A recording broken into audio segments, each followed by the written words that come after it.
from the bold Ford that stands out on the front to a massive skid plate underneath here, coming around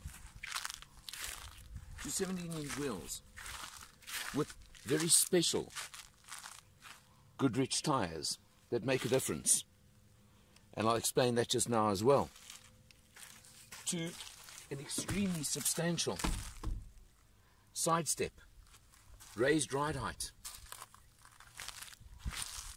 extra clearance for the wheels at the back here, which hide away very special upgraded suspension, Fox shocks, and many other things. Tells you, yes, this is the real Raptor. Ford Ranger Raptor.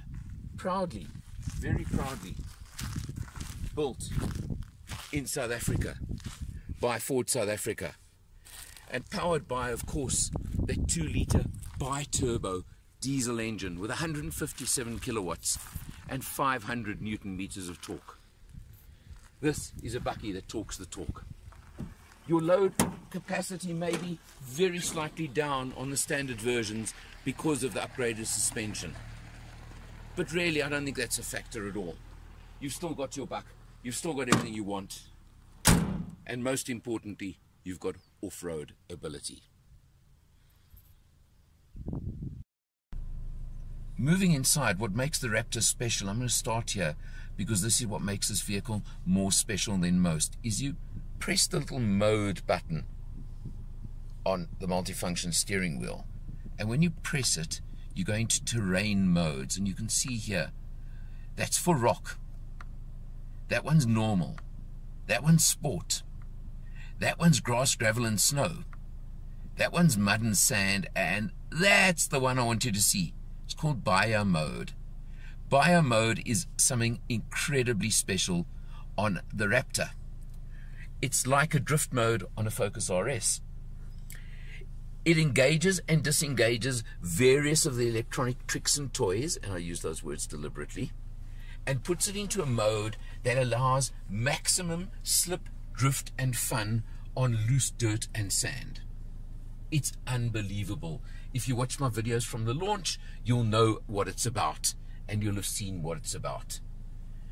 Beyond that, well, you've obviously got your screen over here, you've got Ford Sync 3, you've got all of these things, and really special sport seats as well, which are amazing, which make the Raptor a comfortable vehicle.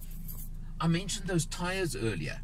What's amazing about those tires is you can see they are really off-road tires, yet this is probably one of the quietest double cab buckies I've driven on road when it comes to road noise. And I'm talking cruising at 120 or so on a freeway, on a highway, and they are quiet and smooth. There's been a lot of work put into it, a lot of development.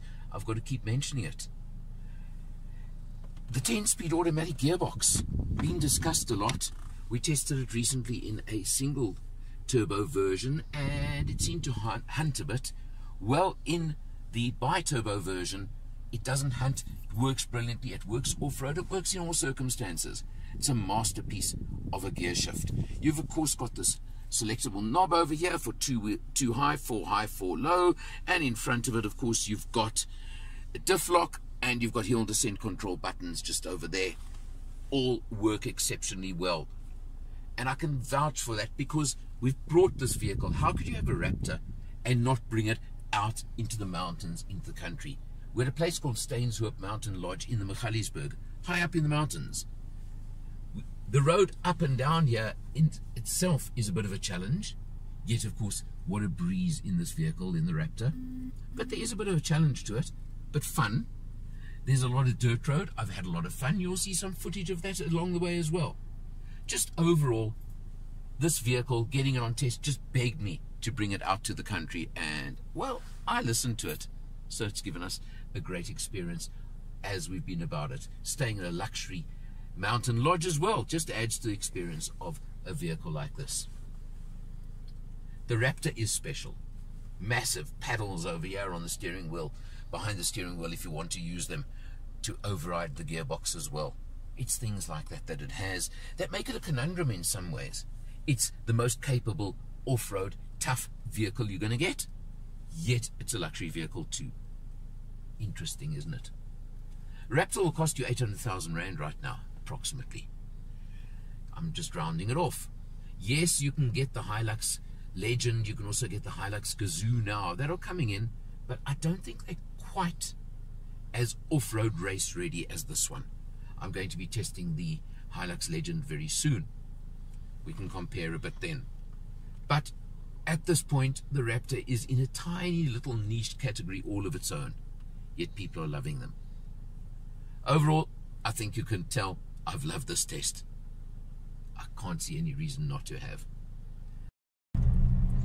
Certainly no test of the Raptor or its abilities, but down a little bit of a dirt road, I've stuck it into four-wheel drive high mode just because of it being on dirt to give a little bit more traction. But there's just nothing that slows this vehicle down, nothing that stops it. It is just amazing. We're on a pretty rough piece of dirt now, and it's just as smooth as anything. You don't even notice it, you don't even feel it. But if you look, if we film into the mirror right now, you'll see that I'm doing 60 km an hour, which is not fast, but it's certainly tracking a nice bit of dust over there behind us on this road, and it just shows exactly the kind of comfort you can travel in a Raptor on a piece of road exactly like this.